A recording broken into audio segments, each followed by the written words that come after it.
y solo es la frecuencia.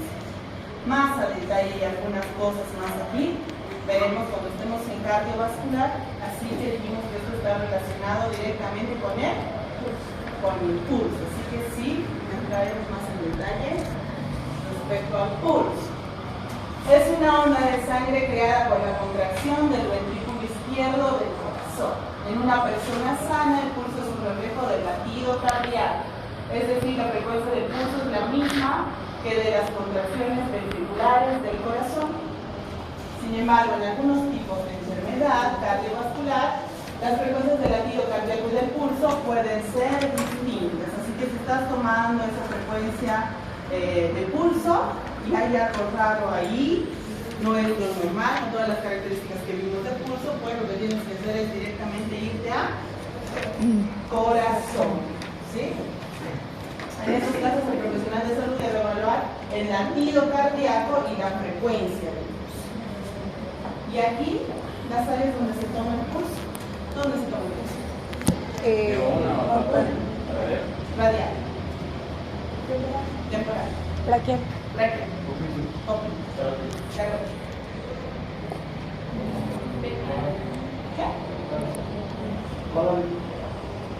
Ovárica. Peria.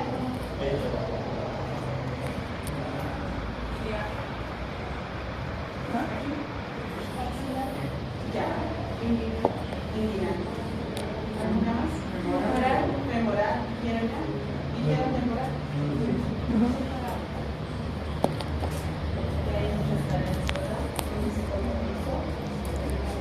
Las características de ahí tenemos el mnemotécnico Brita, donde F es frecuencia, ritmo, igualdad, tensión, amplitud y simetría.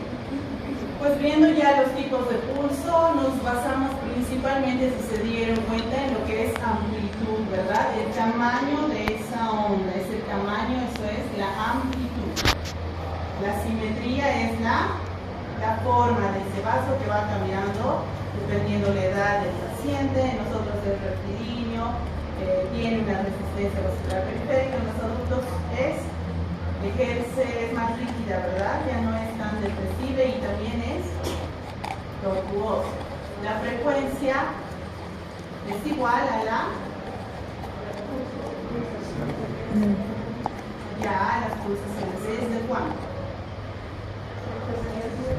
60, sí. Y en este caso lo que siempre repetimos, mayor a 100 es taquipnea, menor bradipnea. El ritmo, el espacio entre las ondas que debe ser igual. La igualdad que habla directamente de la amplitud. La amplitud en todas tiene que ser igual. Y ahí ya tenemos el primer pulso, que es el hiperkinético. Y este pulso es el de mayor amplitud. ¿Sí? ¿En qué cuadros se presenta patológicos? En insuficiencia aórtica. En adultos. En niños, no. patológico. No, Ya, persistencia del conducto arterioso. Y si hablamos ya de estados fisiológicos, sí, en el embarazo, en un lactante, ¿sí? Otros patológicos, también pueden ser cuadros de anemia, hipertiroidismo. ¿Cómo pasa esto de la insuficiencia? ¿Quién quiere hablar? Lo vimos, lo explicamos. O sea, ¿por qué se da este pulso si hay una insuficiencia aórtica? ¿Por qué es de mayor amplitud? ¿Qué pasa? En el disco izquierdo bombea más sangre a la arteria y por eso aumenta el número de ejecuciones, aumenta también la amplitud y la longitud. Porque la válvula no se cierra bien y la sangre vuelve a ventrículo. Perfecto, bien. No se cierra bien, ¿verdad? Esta válvula no se cierra bien. Por ende, después de la contracción, sale toda la sangre a la aorta y hay un flujo retrógrado. Vuelve nuevamente. Entonces viene de la aorta, vuelve de esa aurícula izquierda y de 2 recibe más sangre cerebral. Vuelve la contracción, usa mayor cantidad. La Para los cardos es todo lo contrario. Vean ahí la onda, la amplitud ya bajó, ¿verdad? Esa amplitud es menor. Y la frecuencia aumenta, pero no tanto como en el hipoquímico. Pero sí hay un aumento de ese. Principalmente se presenta en Estenosis aórtica. estenosis aórtica. ¿Por qué en estenosis aórtica se tiene ese pulso? ¿Por qué es importante? Una baja eyección.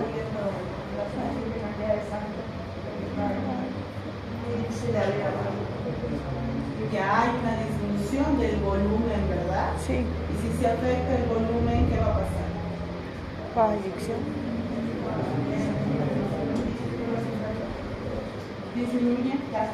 Disminuye gasto cardíaco, porque el gasto cardíaco es igual a qué, Omar? Frecuencia.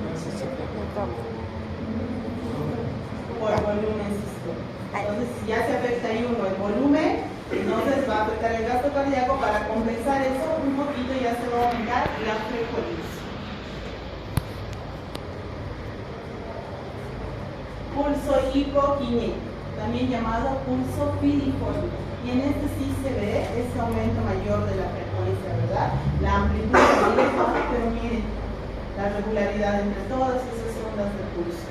Es mayor, es un pulso débil y se presenta en cuadros de Shock, hipovolémico y Los séptico. demás tipos de shock, insuficiencia cardíaca, principalmente creo que vimos el hipovolémico, ¿verdad? Sí. ¿Cómo pasa esto? El microto que vemos ahí. La sistólica está más alta. Hay un aumento de la sistólica, ¿verdad? Ay, Sí, Y la diastólica, más Baja. bajita, se siente menos.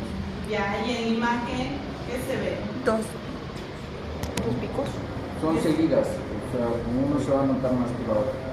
Ya, ¿y en qué cuadro se presenta? Chagas, dilatación.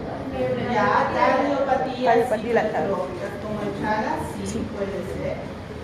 Ahí tenemos el pulso paradójico o de Kussmaul. ¿Quién habla del pulso paradójico?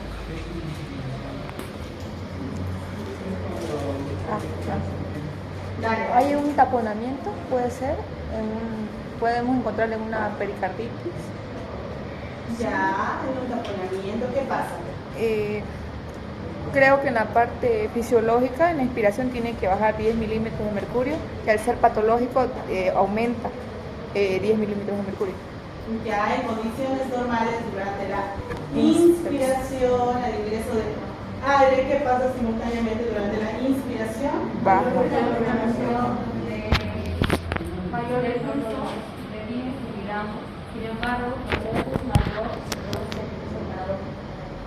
Ya, ¿por qué? Por ejemplo, dijimos taponamiento cardíaco, ¿por qué? Porque cuando inspiramos, ahí es el llenado de esa aurícula derecha, ¿sí? La vena cava, está haciendo todo el llenado. Y si no se puede expandir más por un taponamiento cardíaco, se queda ahí, ¿verdad? No hay mayor expansión. Entonces disminuye más durante la inspiración. Si es mayor a 10 milímetros de mercurio, ahí es patológico. Después es fisiológico y difícilmente casi perceptible. No es muy fácil. Ahí tenemos la otra, bigémina. Y ahí está la imagen. Recuérdenlo, ¿quién me habla del bigémina? Son dos sistólicas, como silencio la diastólica y otra vez. Ya, son dos históricas como se ve. ¿Por qué una de mayor amplitud y la otra de menor amplitud?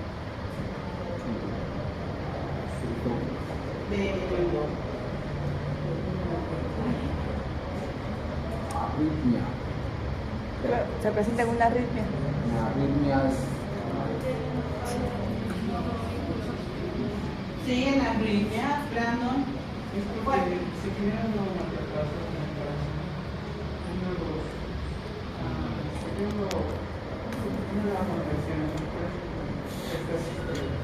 ya una estación. Otro punto, ¿verdad?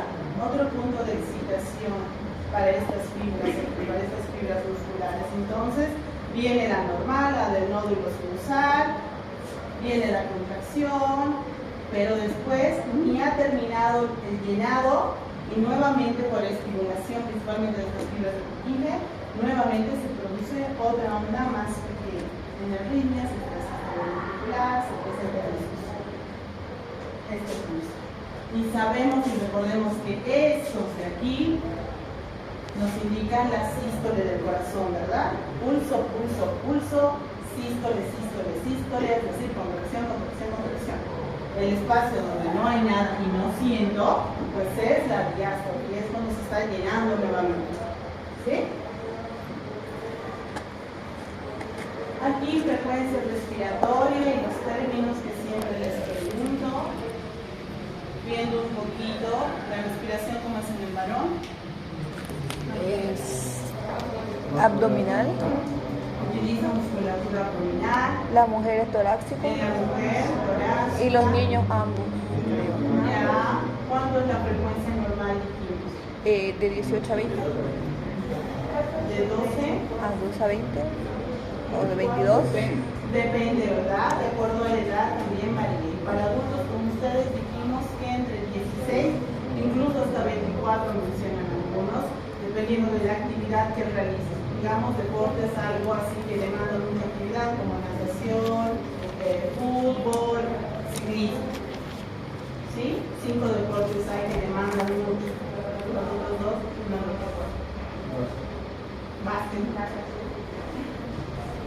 Entonces, y ahí nuestros términos, aunque aquí está mal. Está mal, dígame. Los niños Está mal, ¿verdad? La apnea dice aumento de la frecuencia respiratoria, por ende, no. Me doy cuenta que la doctora se equivocó. La apnea es al contrario, ¿verdad? Pero después ya sí ahí tenemos polinea, aumento de la frecuencia y de la profundidad. Y hay una nueva, hipernea, aumento de la frecuencia superficial y de la amplitud. Es decir, que si esto era polinea profunda, pues la otra será más superficial. ¿Sí? Y ahí ya tenemos las dos. Y apnea es Ausencia de la respiración. aquí las características de la respiración durante la inspiración, expiración. Lo más importante siempre ahí está amplitud, sí, la amplitud. Y esto de respiración, cuando ingresemos a tórax, pulmones, lo veremos aún con mayor detalle, también los tipos de respiración, ¿sí? Oximetría, recordemos brevemente. La oximetría de pulso es un método no invasivo que permite la estimación de la saturación de oxígeno de la hemoglobina arterial y también vigila la frecuencia cardíaca y la amplitud del pulso, ¿verdad? La presión parcial de oxígeno disuelta en la sangre arterial se denomina presión de oxígeno. El porcentaje de saturación de oxígeno unido a la hemoglobina en la sangre arterial se denomina saturación de oxígeno. Y cuando se mide por el oxímetro de pulso, este valor se denomina saturación parcial de oxígeno. Y ahí lo que medimos. Aquí el oxímetro, vimos todo lo que nos indica, ¿verdad? Incluso las luces infrarrojas, que creo que tengo la imagen. Pero aquí, ¿qué vemos? El nivel de batería, saturación de oxígeno, frecuencia cardíaca, este botoncito de encendido apagado, esta curva que es muy importante que les dije es la curva pletismográfica, que te indica que tiene que haber una posición adecuada horizontal de esa mano, que no puede estar el dedo ahí arriba, ¿verdad? Cuando esta curva esté recta, pues ahí está bien la toma. Ahí tenemos la barrita también de pulso y en el medio algunos tienen, ¿qué les dije?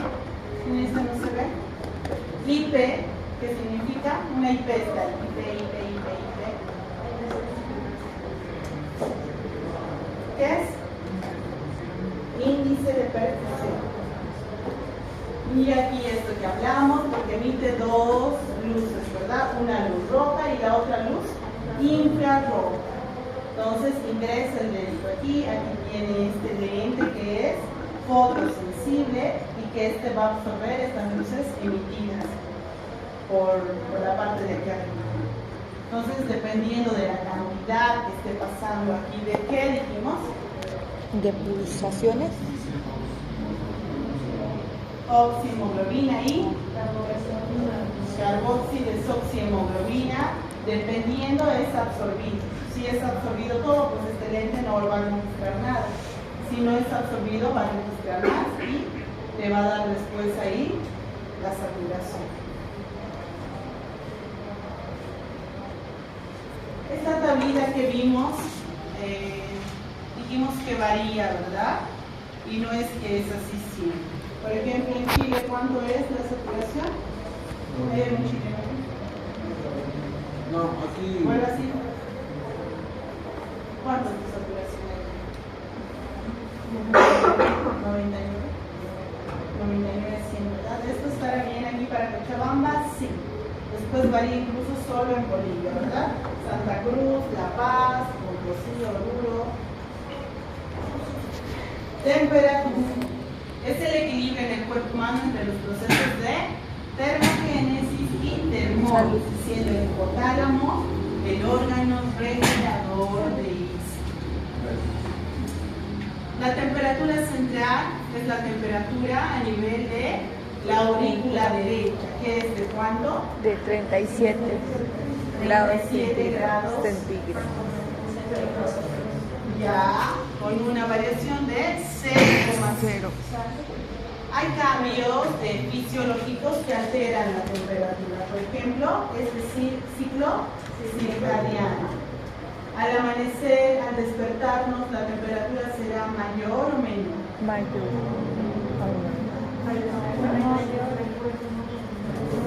Menor, ¿sí? Y a medida que transcurre el día, por ejemplo, ya va aumentando la temperatura, ¿sí? Y ahí está, dice amanecer 36.5, atardecer 37.5 con una variación de 1 grado centígrado aproximadamente. Si esta temperatura central aumenta, ¿qué pasa? ¿Qué pasa si aumenta la temperatura central? Puede haber una falla Antes de eso, él siempre trata de encontrar un equilibrio, ¿verdad? Y regula antes de una falla, entonces ya, si aumenta esta temperatura, sudoración, entonces habrá vasodilatación y todos esos procesos para la evaporación del calor, ¿verdad? Y lo contrario, entonces, si hay una disminución de esa, una vasoconstricción que llega también a Calofríos. temperatura corporal periférica, y ahí tenemos las tres: oral, axilar y rectal. La rectal, yo la... ¿cuánto es?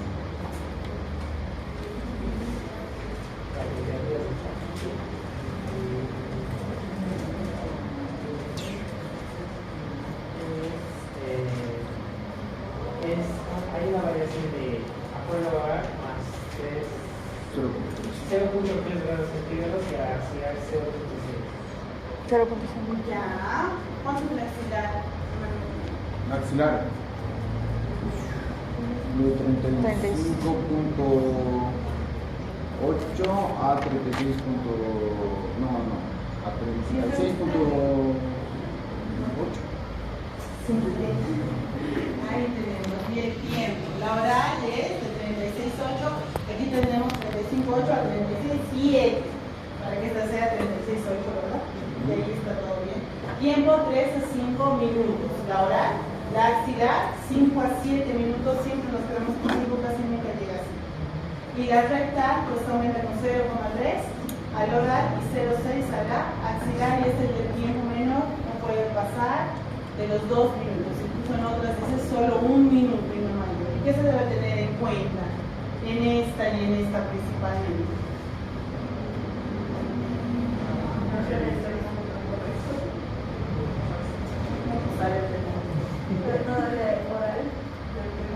Ah, ok. Sí. Si no está la tapita roja, entonces igual sabes cómo, ¿verdad? Varía esta puntualidad. pequeñita y de mayor diámetro para la oreja.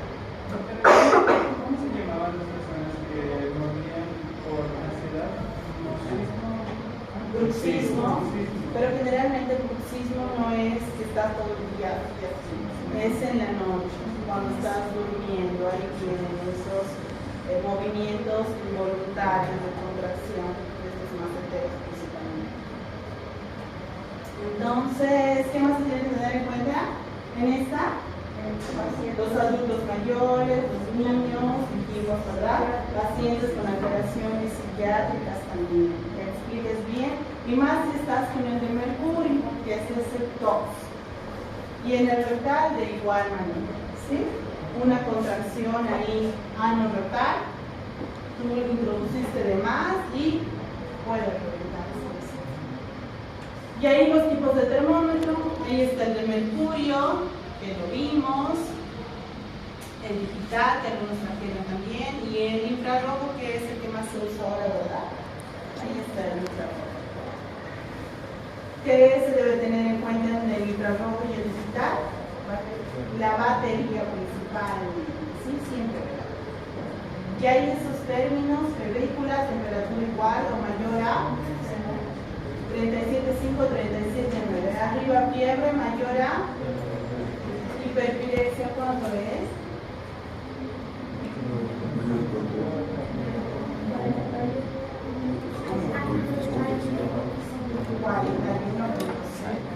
Hipotermia Menor a 35.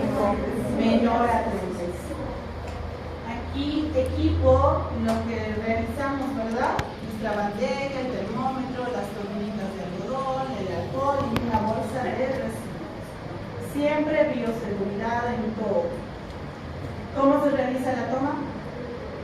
Si es oral, le pides que abra la boca, la lengua hacia arriba, introduces y que presione con los labios, ¿verdad? Te explicas que no puede morder ni manipular mientras esté ese termómetro en la boca, si estás con esto. En el axilar, que se tiene que tomar en cuenta. Nemesis. Si llega a tocar piel con piel y que no interfiera nada ni que esté húmedo. Que llegue a tocar piel con piel, ¿qué más dijiste? Sí, que no haya humedad.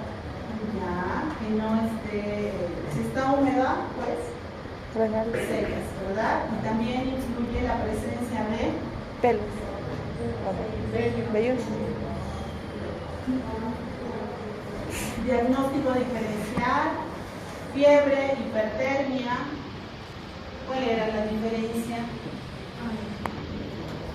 ¿Cuál era la diferencia, Rebeca? Fiebre, hipertermia. La fiebre es por procesos fisiológicos y la hipertermia es por procesos fisiológicos. Ya, principalmente sí. Fiebre, elevación regulada de la temperatura por la reprogramación del hipotálamo, mediado por citoquinas, y que por eso se da todo ese proceso inflamatorio, ¿verdad? Por eso aquí se utiliza antipiréticos. El hipertermia es debido a una producción excesiva de calor o disminución de la disipación de calor o pérdida de la regulación central. Ejercicio, golpe de calor, deshidratación y consumo de alcohol. Y aquí las etiologías, porque estamos hablando de un síndrome febril. Y los síndromes tienen muchas causas que llevan A lo solo mismo. a uno, ¿verdad? En este caso, síndrome febril. ¿Qué causas? Vasculares, fármacos, neoplásicas, inmunológicas importantes, inflamatorias, infecciosas, traumáticas, metabólicas, ¿qué es por? Fiebre de origen Fiebre de desconocido. origen desconocido. Mayor a 38. Aquí, manifestaciones clínicas. Manifestaciones clínicas, Jessica. Las dos. Ah, ya, vamos, Jessica. Anorexia, cefalea y mialgia, aplasia,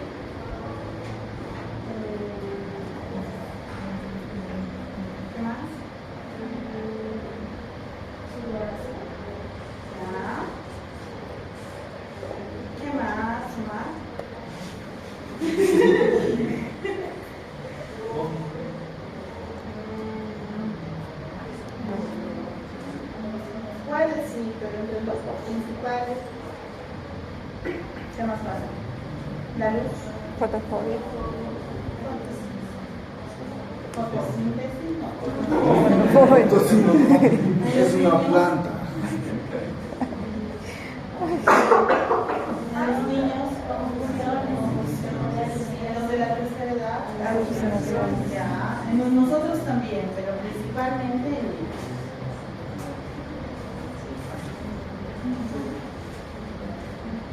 Fiebre aguda, conceptos básicos y diagnósticos. Fiebre aguda, dura menos de 15 días. Prolongada, dura más de 15 días. Y aquí características de fiebre de origen desconocido.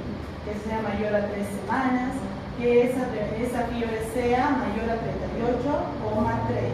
Por ende, ¿qué? Pues que no se sepa la causa, no sabemos qué está produciendo esas técnicas. Y con eso terminamos.